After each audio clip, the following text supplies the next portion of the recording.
d'abord, je pense qu'il est important parce que quand on écoute votre question, ça peut donner à penser que j'étais allé dans le Gouvernement maritime pour juste m'incliner sur la tombe de mon ami, Maître Mireille Fabien, ou que je suis allé dans le lointain, précisément à Medoune, juste pour m'incliner sur la tombe du président André Baobab. Non, je suis en tournée.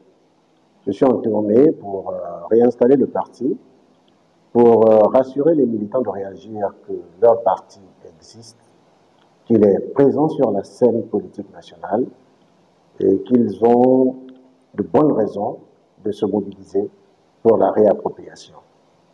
Maintenant, pour ce qui est de votre question précisément, pour moi c'est important, je ne pourrais pas passer par Port-Gentil sans m'incliner sur la tombe de mon ami Fabien Mireille. Nous avons partagé beaucoup de luttes, aussi bien au Gabon qu'à l'étranger, en France et en Belgique, pour l'instauration d'une véritable démocratie dans ce pays. Ce n'était pas qu'un ami politique, c'était un ami tout simplement. Parce qu'il y a une chose, par exemple, qu'on avait en commun, on avait en commun la passion de la photo depuis notre jeunesse. Donc, en passant par Port-Gentil, je ne pouvais pas ne pas aller saluer mon ami. C'est vrai que je l'ai fait dans la plus grande discrétion, mais ce n'était pas utile d'ameuter la presse, d'ameuter les médias et de faire beaucoup de bruit autour de ça. J'ai eu la même attitude quand je suis allé à Medoune. Si vous avez remarqué, j'ai commencé ma campagne dans le lointain par Medoune, qui est une ville oubliée. On a dû passer par Munzik et Sam pour arriver à Medoune, alors que la voie la plus rapide, c'est par Kougouleux. Mais bon, là n'est pas la question. J'ai commencé par Medoune parce que le président André Baobab m'a fait l'honneur de me nommer ministre de la Défense en 2011 quand il a constitué son gouvernement alternatif. Nous partageons beaucoup de choses en commun, notamment l'amour du Gabon, le vrai amour du Gabon, pas le patriotisme de pacotille que j'entends parfois à gauche et à droite, non. Cet homme était un patriote et il est allé presque jusqu'au sacrifice de sa vie. Là aussi, je me suis imposé une règle de discrétion pour aller saluer le président.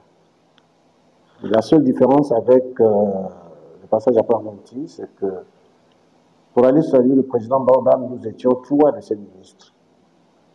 Il y avait avec moi celui qui était ministre de l'Éducation nationale, Méline Léger, et notre jeune collègue qui était ministre du Travail, Mouatan Diabouini.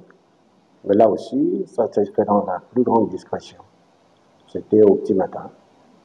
Mais après, nous sommes allés à la résidence du président Baobab, où j'avais des habitudes. Et on a vu la famille, là on a fait des images, on a vu la famille. On a marché sur les lieux où parfois on tenait nos meetings dans la résidence du président. Donc voilà, c'était chargé d'émotions, mais c'était simple et sobre.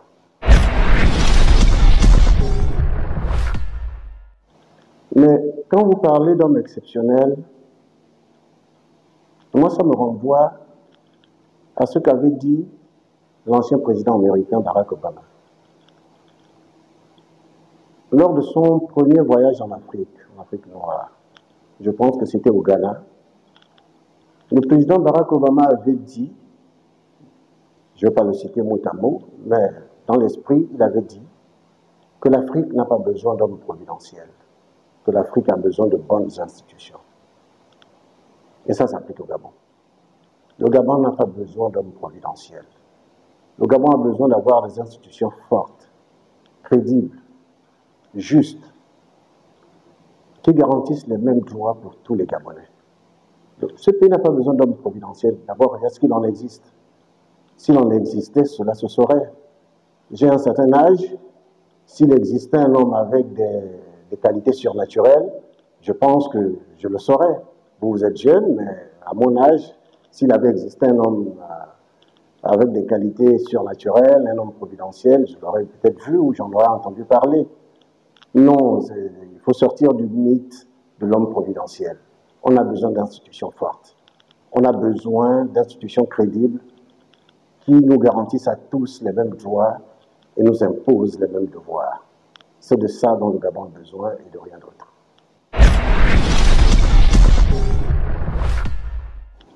Qu'est-ce que je souhaite? Je souhaite que le vainqueur soit un vrai vainqueur. Et pour qu'il soit un vrai vainqueur, il faut que ses adversaires le félicitent quand il aura gagné. Mais je souhaite surtout que les souvenirs douloureux des crises post-électorales soient derrière nous. Et pour cela, il faut que le scrutin se passe bien. Il faut éviter de vivre ce qu'on a vécu dans ce pays en 1993, en 2005, en 1998 aussi, en 2005, mais surtout en 2016, avec l'attaque du QG du président Jean-Ping, où j'étais. Donc il faut qu'on arrête un peu ce cycle où d'une élection à une autre, la violence post-électorale prend des proportions encore plus grandes. Mais pour qu'on y arrive, il faut déjà que dans la préparation de l'élection, que les choses soient bien faites. Dans le déroulement du scrutin, que tout soit organisé normalement, et ensuite dans la gestion et la proclamation des résultats.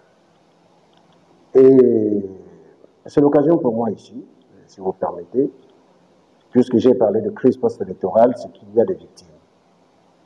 Notre pays devrait, vous allez dire que je suis parlementaire, j'aurais pu en parler au Parlement, c'est vrai, mais il n'est jamais trop tard. Notre pays devrait instituer un statut de pupille de la nation. Vous imaginez le nombre d'enfants, le nombre d'orphelins qu'on a fait à cause des crises post-électorales. Des enfants dont les parents sont morts en 1993, que sont-ils devenus? Des enfants dont les parents sont morts après la crise post-électorale de 2009. Des massacres de 2016, que sont devenus ces enfants? Sans parler de martyrs. Et quand je dis ça, j'ai une pensée particulière, par exemple, pour une jeune dame de Munich qui a été assassinée quand nous allions au PNUD avec le président Baobab, Marie Bendom Minko, qui a laissé des enfants. Je lance un appel ici pour que les pouvoirs publics se saisissent de cette affaire. Qu'on crée un statut de pupille de la nation pour s'occuper des enfants dont les parents ont été victimes, aussi bien des crises post-électorales que même d'accidents de travail, des militaires en opération qui décèdent ou qui sont mutilés.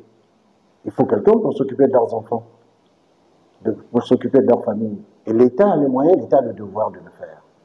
Donc, justement pour ne pas rallonger la liste de ces victimes des crises post-électorales, faisons des élections propres, des élections crédibles et véritablement transparentes, sans avoir besoin de se crisper ou de diviser le pays.